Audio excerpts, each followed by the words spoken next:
Hey, buddy. They make you stand out front here all day long? That's not right.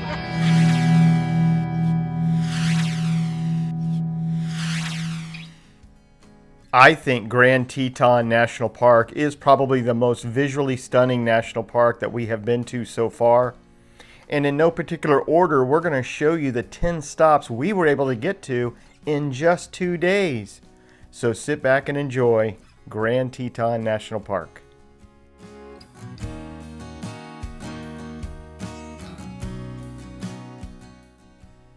We traveled from north to south, just finishing up at Yellowstone National Park when we headed into Grand Teton. And the first stop we made was the Colter Bay area, and there's a visitor center there. And one of the more popular trails that's quite easy is Lakeshore Trail.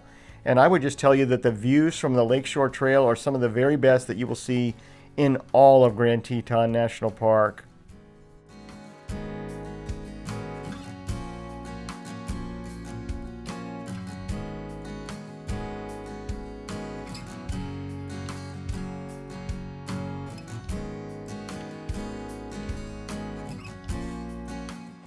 Look at this view right off the trail.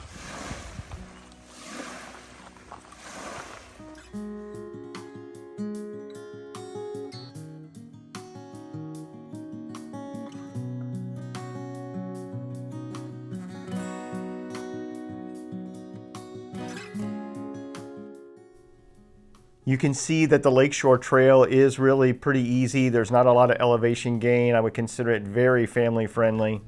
And then when you're done, you're going to want to head around the corner about a mile or two away to Leaks Marina. And this was one of the favorite stops we made on the whole trip, was just going to their pizzeria and having pizza right on the lake looking out at the Tetons.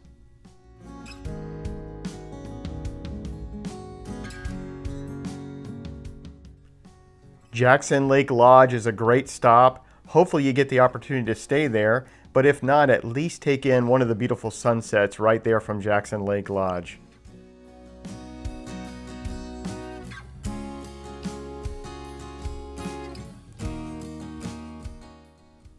Next up was sunrise at Schwabacher Landing. This was the #1 thing we were looking forward to going on this trip, and it did not disappoint. We even got to see a moose while we were getting the cameras set up to capture the sunrise on time lapse. It was unbelievable. And I'll just tell you, this is probably one of the most beautiful scenes I have ever seen. It is really like you're in a screensaver. Absolutely stunning.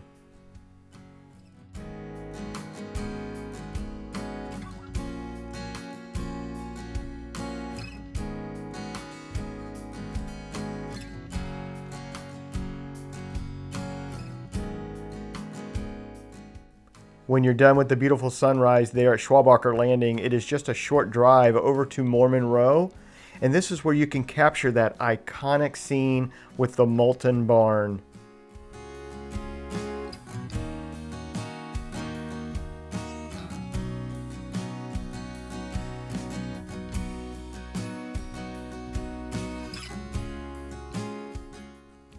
Next up for us was to go and explore the Jenny Lake area. And you can see immediately why this is such a popular stop at Grand Teton National Park. And we definitely recommend taking the boat ferry over to the trailhead. You just got an amazing perspective to see the Tetons from the lake.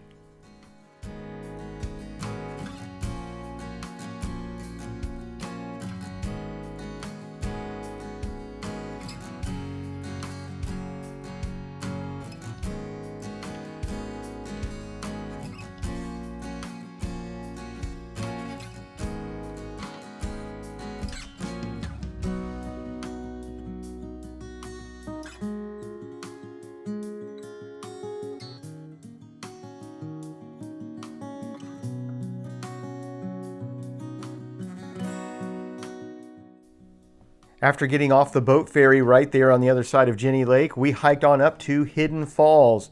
And this is the most impressive waterfall that we saw at Grand Teton National Park. I would put this in my top 5 waterfalls I have seen ever at a national park.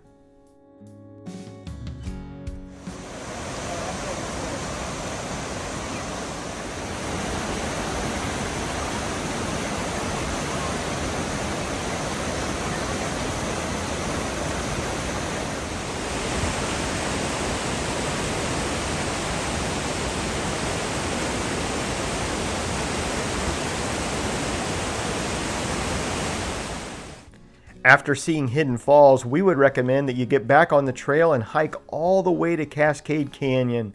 That's what we did, and you'll take in some great views along the way. You'll pass Inspiration Point, which is a great stop if you need a rest. But the hike all the way to Cascade Canyon was the very best hike we did on the whole trip at Grand Teton National Park.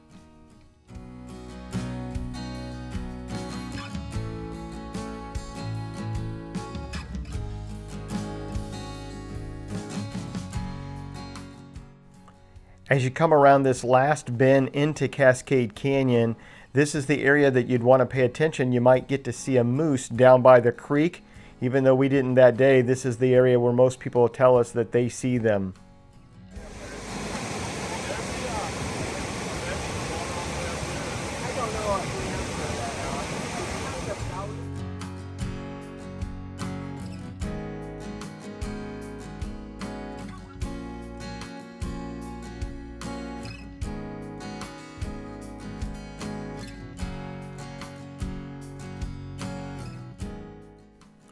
Our next stop was the Snake River Overlook, and this is the famous stop that Ansel Adams, the photographer, took of the Snake River.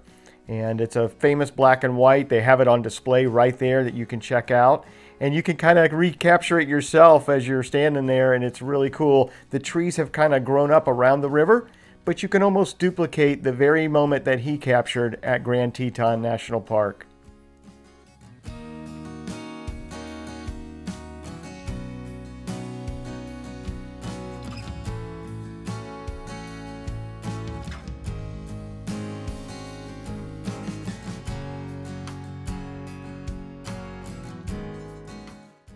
Next up for us was Oxbow Bend, and if you're into photography at all, you know this is one of the more popular stops at Grand Teton National Park.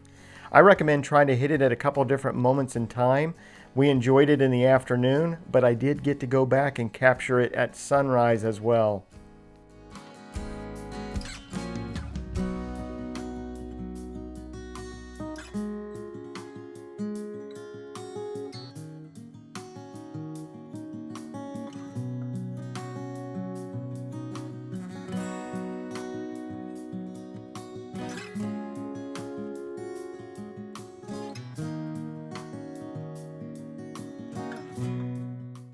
No trip to Grand Teton National Park is complete without spending a little bit of time down in Jackson Hole, Wyoming.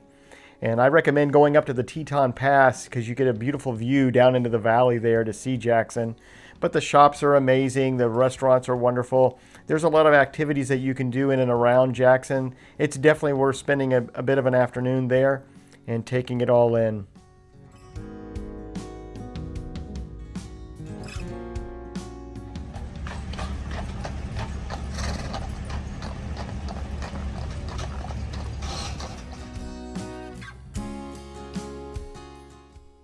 We really enjoyed our time in Jackson as a part of our trip to Grand Teton National Park. We actually flew home from Jackson Airport. If you've never taken off from Jackson Airport, the views of the Tetons from the plane are absolutely amazing. Well, we hope our list of stops encourages you and inspires you to go check out Grand Teton National Park.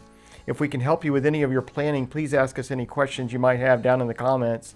And if this video was helpful to you, give us a thumbs up down below. That helps us. And more importantly, we would love it if you subscribed to the channel and came along with us on all of these adventures. And until next time, get out there and camp, travel, and explore.